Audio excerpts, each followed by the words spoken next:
నిమిషప్రియ మరణ శిక్ష వ్యవహారంపై ఉత్కంఠ నెలకొంది.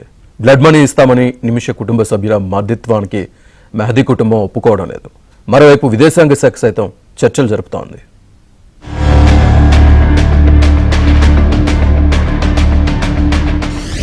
నిమిష కేసులో నిమిషానికో ఉత్కంఠ. మరణ శిక్షకు బ్రేక్ పడే అవకాశం ఉందా? యెమెన్తో కేంద్రం ఎలాంటి చర్చలు జరుపుతోంది?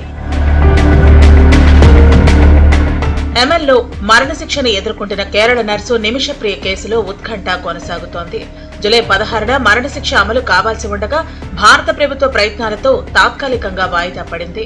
నిమిష బాధిత కుటుంబాలు పరస్పర అంగీకారానికి వచ్చి కేసును పరిష్కరించుకునేందుకు మరింత సమయం ఇవ్వాలని గత కొన్ని రోజులుగా యెమెన్ ప్రభుత్వాన్ని భారత్ కోరుతోంది. ఈ విషయంలో స్థానిక జైలు అధికారులు ప్రాసిక్యూటర్తో నిరంతరం జరిపిన సంప్రదింపులు ఫలించడంతో ఉరిశిక్షను వాయిదా వేసింది.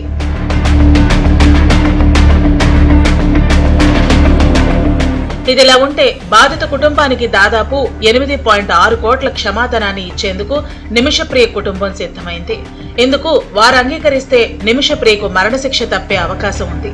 ఈ క్షమాధనాన్ని తీసుకునేలా బాధిత కుటుంబాన్ని ఒప్పించేందుకు మత గురువు అబూబకర్ ముస్లియర్ సంప్రదింపులు జరుపుతున్నారు. మరోవైపు మృతుడు తలాల్ అదీబ్ మెహదీ కుటుంబం మాత్రం ఆమెకు శిక్ష పడాల్సిందేనని పట్టుపడుతోంది.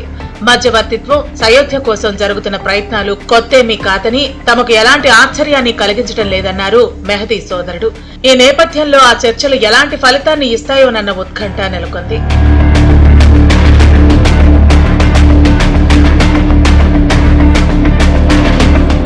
ఈ వ్యవహారంపై మరోసారి కేంద్ర విదేశాంగ శాఖ స్పందించింది.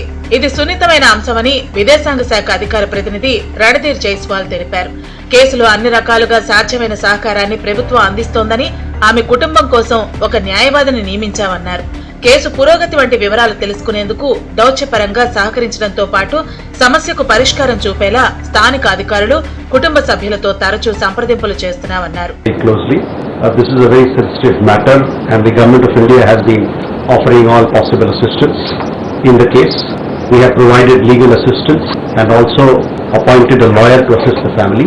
We have also arranged for regular consular visits by a family and we are also in touch with local authorities as also the family members to resolve this. ఈ వ్యవహారంలో క్షమాధనం, కేంద్ర ప్రభుత్వ చర్యలు ఫలిస్తాయో లేదో వేచి చూడాల్సిందే.